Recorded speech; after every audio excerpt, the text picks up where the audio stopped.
अस्सलाम वालेकुम जी, मैं हूं इश्तियाक अब्बासी और मेरे साथ हैं शाहिद अली। आज का जो वीलॉग है वो जिस तेजी से मुल्क की सियासत के हालात तब्दील हो रहे हैं उसी हवाले से चीजें आगे लेके चलेंगे अपडेट्स। लेकिन उससे पहले सबसे पहले जो है वो अफरीदी साहब का जो मर्डर हुआ है, बड़ा ही अफसोस शायद साहब हुआ है, जो लतीफ़ अफरीदी साहब का मर्डर हुआ है। जी अब्बास साहब, लतीफ़ अफरीदी साहब का जो मर्डर हुआ है बेसिकली पेशावर में, उस वक्त हाई कोर्ट में अपने उसमें मौजूद थे, हाई कोर्ट बार में। तो जो कातिल है, बज़ाहिर तौर पे जो इन्फॉर्मेशन अभी आई है उसके मुताबिक जो कातिल है वो लॉयर के रूप में आया है, ऐसे ही और आके उन्होंने डायरेक्ट फायर किए हैं लतीफ़ अफरीदी साहब पे। और उसके बाद बुकला की टीम उनको फौरन लेके बाहर निकली और उन्हें लेडी रीडिंग हॉस्पिटल में पहुंचाया गया, जख्मी हालत में। लेकिन हॉस्पिटल में की तरफ से ये कंफर्मेशन आई है कि जब वो वहां पे पहुंचे उस वक्त वो डेड थे। ठीक है, उस वक्त वो हकीकी से जी वो अपने उस वक्त अपना इस दुनिया में नहीं थे। बिल्कुल ऐसा ही है। तो अच्छा अब्बास साहब, उसमें जो इन्फॉर्मेशन आई है पुलिस की जानिब से, तो पुलिस की तरफ से ये कहा जा रहा है कि कातिल को उसी वक्त पकड़ लिया हाँ। और इस वक्त कातिल जो है वो पुलिस की कस्टडी में है। बिल्कुल। लेकिन ये एक बहुत ही हौलनाक वाकया है और मेरे ख्याल से इसके पीछे जिस तरह के भी मशकूक अजाइम हैं, जिसके भी जो हैं, इसको कैफरे किरदार तक कातिल को पहुंचाना चाहिए और सोसाइटी के लिए इस तरह के अनासिर को एक सबक देना चाहिए ताकि इस तरह के वाकयात दोबारा ना हो, क्योंकि बहुत ही सीनियर वकील हैं, बहुत सीनियर सुप्रीम कोर्ट के, और फिर साबका सदर सुप्रीम कोर्ट बार भी रह चुके हैं। जी बस लतीफ़ अफरीदी साहब। तो अब आते हैं सियासत की तरफ। सियासत का आगाज क्योंकि खान साहब के गिर्द ही घूम रही है, तो खान वापस आ रहा है। बस अब ये खबर, बल्कि इसकी डिटेल तो मैं चाहूंगा आपसे लो जरा, आपके हल्का बाब में कुछ ऐसे लोग हैं जो जरा इस पे। असल में खान साहब ने बड़ा क्लियर कट इशारा दे दिया है कि शायद वो असेंबलियों में वापस जाएंगे। खान साहब वापस आ रहे हैं असेंबली में? खान साहब का अब वापस आना है असेंबली में, इसकी क्या लॉजिक हो सकता है? उसका शायद साहब ऐसा है कि निगरान सेटअप के लिए उनको जाना पड़ेगा, ताकि अब वो जाके वहां पे as a opposition important government के साथ करते हैं या प्राइम मिनिस्टर का हलफ लेके वो जाके। नहीं अब्बासी साहब, पहले तो मुझे एक बात बताए, मैं नादान हूँ, मुझे थोड़ी सी एक बात बताए कि इस वक्त हमारी कौमी असेंबली में अपोजिशन लीडर है कौन? जिस तरफ आप इशारा कर रहे हैं वो हैं तो राजा रियाज साहब, लेकिन वो ऑपोजिशन लीडर नहीं, वो वैसे दिलों के ऑपोजिशन लीडर तो हो सकते हैं, लेकिन वैसे ऑपोजिशन को नून लीग ने वो तो ऑब्वियसली बाकायदा तौर पर उनके टिकट से वादा किया। तो अगर खान साहब जिस तरफ आप जा रहे हैं, अगर खान साहब असेंबलियों में नहीं जाते तो इसका मतलब ये तो एक फिक्स मैच होगा अगली निगरान हुकूमत के लिए, जो शहबाज शरीफ चाहेगी। जो खान साहब ने आज जो इशारा दिया है वो इसीलिए दिया है कि ताकि उनके साथ बैठ के, क्योंकि अच्छा इसमें हमने पिछले वीलॉग में भी बात की थी, शायद साहब आपको याद होगा कि शायद सदर ममलिकत तारिफ अलवी साहब इत्तेमाद का वोट, बिल्कुल हमारे नाज़रीन हमारा ये वीलॉग देख सकते हैं, मैंने लिंक दे दिया हुआ है, तो हमारे नाज़रीन वो वीलॉग देख सकते हैं जिसमें हमने कह दिया। बिल्कुल ऐसा ही है। और अब उसमें एमकेएम तो अभी महल इम्पोर्टेड हुकूमत के साथ ही है, लेकिन खान साहब ने एक और स्मार्ट मूव, जिस तरह वो करते चले आ रहे हैं स्मार्ट मूव, उसमें मुस्लिम लीग नून के 5 MNAs ऐसे हैं जिनका सेंट्रल पंजाब, 4 का तल्लक सेंट्रल पंजाब से है और एक का शायद सदर्न पंजाब से है। अच्छा, इमरान खान वाली साइड पे। तो मैं भी कि एक ये चीज भी हो जाए, और मुमकिन है कि अगर इत्तेमाद का वोट वो ना ले सके तो ऑब्वियसली पीटीआई करके तो बस अब अगर फॉर एग्जाम्पल वो हो सकता है, हम अगर सिनेरियो बनाएं, सिनेरियो सदर साहब ने, सदर ममलिकत साहब आरिफ अलवी साहब ने इत्तेमाद का वोट लेने को कह दिया, फॉर एग्जाम्पल हम सिनेरियो बना रहे हैं, और उसके बाद वोट ऑफ कॉन्फिडेंस के लिए कौमी असेंबली में राउंड हुआ, ठीक है, और शहबाज शरीफ साहब वो वोट ऑफ कॉन्फिडेंस लेने में नाकाम हो गए, तो उसके बाद अगला सिनेरियो क्या होगा? रन ऑफ इलेक्शन में नए वजीर आजम का इंतखाब किया जाएगा। उसमें जो बंदा 172 की मेजोरिटी लेके आता है, 172 या उससे रन ऑफ इलेक्शन में एक्चुअली वो फिर वो नहीं होता कि सिर्फ वो पार्टी उसका कैंडिडेट विन करेगा जिसके नंबर ज्यादा होंगे। बस अब जो पहला रन होगा उसमें तो 172 नहीं होने, हाँ उसमें 172 किसी को लेने, तो जाहिर बात है 172 शायद किसी साइड पे ना हो सके। अगर तो आपकी जो बात कि पीडीएम के कुछ बंदे हैं जो हिल चुके हैं, जो पीटीआई के काबू में है, तो फिर नेक्स्ट राउंड, क्योंकि वोट ऑफ कॉन्फिडेंस में भी नहीं होगा तो नेक्स्ट राउंड में भी 172 नंबर पूरा नहीं होगा, ना इस साइड का होगा ना उस साइड का होगा। तो उसके बाद फिर नेक्स्ट जो रन ऑफ इलेक्शन है उसमें जिसकी अक्सरियत होगी वो वजीर आजम मुंतखब कर लेगा। बिल्कुल ऐसे ही है, बिल्कुल ऐसे ही। तो आप कहीं इशारा दे रहे हैं कि खान साहब ऐसे वजीर आजम दोबारा, जिस तरह स्मार्ट मूव खान साहब खेल रहे हैं, किसी को पता नहीं चलने दे रहे। अब पंजाब असेंबली में भी आप देख लेना क्या हुआ कि वो पहले अनाउंस किया था 4 दिन बाद लेंगे, तो वो सडनली फौरी उन्होंने कहा बंदे पूरे हैं तो आज ही ले लें। अब ऐसा बात जब आपने कहा था खान आ रहा है तो मेरे ज़हन में फौरन शाहरुख खान की वो जो फिल्म पठान है, मैंने समझा शायद उसकी बात करना चाह रहे हैं कि वो आ रही है, वो तो ठीक है रिलीज होने वाली है, ठीक है। तो ये आपने बहुत बड़ी बात की है कि इमरान खान वापस आ रहा है कौमी असेंबली। ऐसा ही है जो इस वक्त सिनेरियो चल रहा है।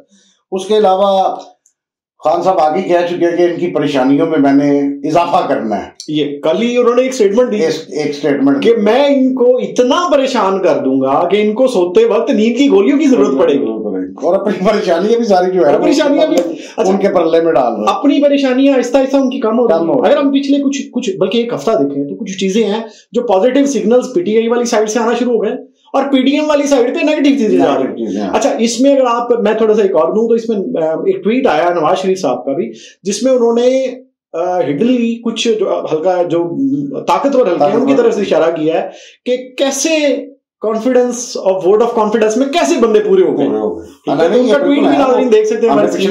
पिछली दफा भी ये बात की थी कि मुस्लिम लीग लंदन जो है वो मुस्लिम लीग पाकिस्तान पे काफी बरम हुई है, काफी गर्म हुई है। तो बस वैसे इसके कुछ लोग जा भी रहे, राना सनाउल्लाह और कुछ मुस्लिम लीग नून के लोग मियां नवाज शरीफ साहब ने मिलने जा रहे लंदन, हाँ लंदन बुलवा दी। लेकिन पिछले कुछ 3-4 माह से ये खबर बड़ी सरगर्म थी कि दिसंबर के आखिर में, पहले मतलब और डेटें भी दिसंबर के आखिर में, जनवरी के शुरू में नवाज शरीफ साहब वापस आ रहे हैं। नहीं, कब आ रहे हैं सर? नवाज शरीफ साहब बिल्कुल नहीं आ रहे। ये अब आपका हतमी खबर है आपकी? हतमी खबर है कि नवाज शरीफ साहब अभी नहीं आ रहे फिलहाल। अच्छा, उनकी बेटी आ रही है, मतलब आपका इशारा मरीम नवाज शरीफ साहबा आ रही हैं, और सुनीत ये है कि 22 जनवरी तक वो पाकिस्तान में होंगी। अब वो पार्टी को वो लेके चलती है या पार्टी उनको लेके चलती है, वो देखना पड़ेगा कि क्या। बड़ा ही मुश्किल बात है कि वो आगे जिस तरह, क्योंकि इस वक्त जो सूरत हाल है पीएमएलएन की कोई अच्छी नहीं है, कोई बहुत अच्छी सूरत हाल नहीं है। अच्छा, इस सूरत हाल में अगर मतलब एक अगर है, अगर नवाज शरीफ साहब वापस आते हैं और पार्टी को ऑर्गेनाइज करके दोबारा एक नवाज शरीफ कर सिचुएशन में लेके, इस वक्त और इनकी लीडरशिप ऐसी कोई भी नहीं है जिसके साथ ये पार्टी सर्वाइव कर सकती हो। बड़ा मुश्किल है, क्योंकि बड़े कुछ मुस्लिम लीग ये बात जो हम कर रहे हैं 5 MNA की, ये इसके अलावा भी बेशुमार लोग ऐसे हैं जो कि ये सोचने में मजबूर हुए हैं कि ये इनका सारा कुछ तो बाहर है। जब कोई वजीर आला बनना है, वजीर आज़म बनना है, तो वो आके गवर्नमेंट संभाल लेते हैं, और जब उतरते हैं तो सीधा लंदन चले जाते हैं। ये बातें हो रही हैं, इनकी ईदें लंदन में होती हैं, इन्होंने जब हुकूमत करनी होती है तो पाकिस्तान में होती है, इनके घर इनकी जायदादें लंदन में है या बाकी ममालिक में है, सिर्फ एक हुकूमत के लिए, मतलब हुकूमत के हमारी जो अवाम है उनके ऊपर हुकूमत करने के लिए आते हैं, और जब इनका ड्यूरेशन खत्म होता है उसके बाद फिर बाहर चले जाते हैं। तो इनमें मुल्क से क्या कोई प्यार है या कोई मुल्क से कोई लगाव है? शायद सब के ये जो काफ लीग और पीटीआई का जो मर्जर हो गया या क्या सीन है उसका? अब्बासी साहब, आपको पता है जब इनकी पिछले दिनों जब सेशन चल रहे थे वोट और कॉन्फिडेंस से पहले, पीटीआई के और खास तौर पे जो काफ लीग के जो सेशन चल रहे थे, उसमें शुरू में जो डिस्कशन थी वो ये थी कि कोई सीट एडजस्टमेंट का एक फॉर्मूला दिया जाए, जिसमें जो खबर थी वो ये थी कि 30 सीटों की डिमांड की है काफ लीग ने पीटीआई के साथ। लेकिन बाद में जो सेवरल सेशंस के बाद जो बाद में खबर निकली थी वो ये थी कि अभी जो रिसेंट खबर थी कि शायद काफ लीग पीटीआई में जम कर जाएगी, और ये प्रपोजल रखा गया है कल भी यही, आज भी इन्होंने फैसला करना। कल से या परसों से बाकायदा जो खबर मार्केट में गूंज रही थी, बहुत तेजी से गूंज रही थी, वो ये थी कि काफ लीग पीटीआई में जम करने जा रहे हैं। और आज ये तो मैंने मेरा ख्याल परवेज लाई साहब कल जब प्रेस कॉन्फ्रेंस कर रहे थे उसमें किसी साफी ने सवाल भी पूछा था कि जी आप पीटीआई को ज्वाइन कर रहे हैं, तो उन्होंने कहा कि ये बस कल आपको बताएंगे, लेकिन मुन्ना सलाई की भी यही ख्वाहिश है। तो मेरा ख्याल है कि चीजें लेकिन बस ये भी उस तरफ चल रही है। लेकिन इसमें मजेदार बात यह है कि चौधरी शुजात हुसैन साहब ने आज उनको नोटिस दे दिया है, और ये नोटिस सर्व हुआ है जब जरदारी साहब मिले हैं चौधरी शुजात साहब को। उनके मिलने के बाद चौधरी शुजात साहब ने नोटिस सर्व किया है काफ लीग को। पैन कितने चले हो? यही हुआ है, बस यही हुआ है, बिल्कुल यही हुआ कि मैं पार्टी का सदर हूं, आप कैसे। लेकिन अच्छा, हम फन अपार्ट अगर हम इसको देखें टेक्निकल साइड के ऊपर, तो अक्सरियत पार्टी की एक साइड पे, 10 मेंबर एक साइड पे, काफ लीग एक साइड पे है, तो क्या पॉसिबिलिटी है इस चीज की कि चौधरी शुजात साहब के बगैर पार्टी का इंजमाम मुमकिन है टेक्निकल तौर पर? यार शायद सब इसमें थोड़ा टेक्निकली चीजें हैं, लेकिन उसमें नेक्स्ट इस पे वीलॉग पे बात करेंगे।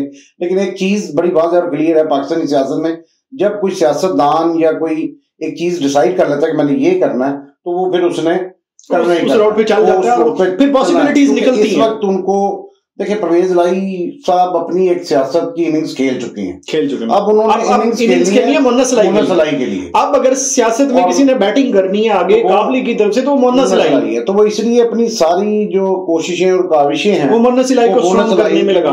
और उनकी बात इस वक्त काफ लीग में सुनी भी जा रही है। खान साहब को भी मोहम्मद सलाई पसंद है, तभी उन्होंने भी ये ऑफर कर दी है। अच्छा, ये वाइस वर्सा है। खान साहब मोहम्मद सलाई भी खान साहब को बहुत ज्यादा लाइक करते हैं, इसमें कोई शक नहीं है। और मेरा ख्याल आज शायद खबर ये भी है कि क्योंकि जरदारी साहब लाहौर आए हुए हैं, तो मियां शहबाज शरीफ जो प्राइम मिनिस्टर है, उन्होंने भी शायद जरदारी साहब को मिलना है, तो उसके बारे में कोई अपडेट है? यानी कि कोई नया कोई खिचड़ी पकेगी इंशाल्लाह। अपने आने वाले दिनों में हम अपने नाजरीन को उस खिचड़ी के बारे में बताएंगे। बिल्कुल सही। लेकिन भाई साहब, इससे हटके भी मेरे पास जो खबर क्या इस वक्त तो सोशल मीडिया पे ये वायरल हुआ है, ये कासिम अली शाह साहब को क्या हुआ है? अचानक बैठे मतलब एक बंदा जिसकी इतनी रिस्पेक्ट है पब्लिक में, अच्छी खासी रिस्पेक्ट है, हमारे साथ भी कई दफा वो आ चुके हैं, हमने उनको लाइव भी सुना है, कई दफा सुना, सेशंस भी अटेंड किए हैं, अच्छे मोटिवेशनल स्पीकर है नो डाउट।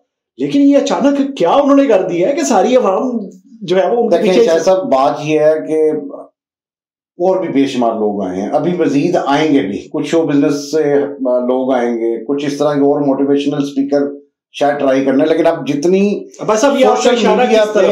सोशल मीडिया पे जितनी तबाही कासिम अली शाह साहब की हो गई है, मेरा ख्याल आपको 10 बार को बंदा सोचेगा। वो एक यूट्यूबर है, बड़ी अच्छी खातून, बड़ी अच्छे उनके भी लोग आते हैं, वो कहते हैं जिसने मुर्शद के साथ पंखा दिया उसने भी रिक्शा ही चलाया। अच्छा, बस कासिम अली शाह साहब हमारे भी बड़े अच्छे तल्लुकात हैं, हम मिले भी हुए हैं उनसे, और हमारे इदारे में भी उन्होंने मोटिवेशनल स्पीकर 2-3 दफा वो आ चुके हैं और हमारा एक अच्छा तल्लुक भी रहा है उनके साथ। लेकिन शाह साहब, एक रिक्वेस्ट ही है आपसे कि चीजों को आपने मुंसफी की कुर्सी पे बैठ के, तो चीजों को मेरा ख्याल है कि शायद आपने गलत, उसको पंजाबी के अंदर ना तोलिया गलत है, में कमी हुई है जिसकी वजह से पब्लिक इतना अग्रेसिव हुई है। अच्छा, इस पे शाह साहब ने एक अपना जो ट्वीट है वो पब्लिक से पूछा, ओपिनियन लिया है यार कि मैं एक टीचर हूं, मैंने आर्मी के भी बहुत सीनियर लोगों को पढ़ाया है, मैं मोटिवेशनल स्पीकर भी हूं, मेरी खिदमत है सोसाइटी के लिए, तो क्या मुझे सियासत में आने का हक नहीं है या मुझे नहीं आना चाहिए? नहीं, ये बात शाह साहब आपकी बिल्कुल ठीक है। जब इनकी शाह साहब की मुलाकात हुई है इमरान खान साहब से, तो सादर सोशल मीडिया इतना एक्टिव है कि उसके आधे 1 घंटे बाद ही सारी चीजें वायरल हो जाती हैं कि जी बड़ा अच्छा है, पढ़े लिखे लोग आने चाहिए, ऐसे लोग खान साहब को ज्वाइन करने चाहिए जो इस मुल्क का फ्यूचर हो सकते हैं। लेकिन अब वो बाहर आके वो उनकी जजमेंट जो है कासिम अली शाह साहब की, वो शायद गलत हो गई है, जिसकी वजह से उन्हें इतना फेस करना पड़ रहा है। अब इनका काफी लोग अब इसको आहिस्ता से कम तो कर रहे हैं। उन्होंने मेरे ख्याल किसी भी लोग में कहा भी है कि मैं खान साहब मेरे लीडर हैं और खान साहब को हमने पिछला वोट भी उन्हीं को दिया था, तरीके इंसाफ को, और अब भी आइंदा भी मैं और मेरी फैमिली उन्हीं को देंगे। काफी चीजें उन्होंने रिकवर करने की कोशिश की है, लेकिन अब ये वक्त के साथ साथ ही रिकवर होंगी एकदम से, क्योंकि young damage has been done. हाँ, वो यही कह सकते हैं। हम ये उम्मीद करते हैं कि ये damage as soon as possible recover कर लें और जिस साइड पे वो चल रहे थे वो उसी को कंटिन्यू कर। ठीक है। अच्छा भाई साहब, आज एक मुलाकात भी हुई है सीनियर सहाफियों की इमरान खान साहब के साथ। हुई है, बिल्कुल। तो उसका क्या मकसद हो सकता है आपके ख्याल में? मैं कुछ वही अपना टॉपिक से रिलेटेड चीजें जो अपडेट्स वगैरह, स्पेशली ये कौमी असेंबली का, उसके बाद जिस तरह के हालात इस वक्त चल रहे हैं सियासत के, वो चीजें डिस्कस हुई होंगी। अभी उसकी अभी डिटेल्स उसकी इंशाल्लाह आ जाएंगी, हम अपने नाजरीन को उसकी डिटेल्स नाजरीन के साथ शेयर करेंगे। तो उम्मीद है आज की वीडियो आपको पसंद आई होगी। वो लोग जो हमारे चैनल पे ये वीडियो पहली दफा देख रहे हैं, हम उनसे रिक्वेस्ट करते हैं कि प्लीज हमारा चैनल सब्सक्राइब करें। अगर आपको हमारा कंटेंट पसंद आ रहा है तो लाइक करें और कमेंट करें और अपनी आरा से हमें आगाह करें ताकि हम मजीद बेहतर कंटेंट आपके लिए लेके आ सकें। इसी के साथ ही शाहिद अली और इश्तियाक अब्बासी को इजाजत दीजिए, मिलते हैं नेक्स्ट वीडियो में। अल्लाह हाफिज।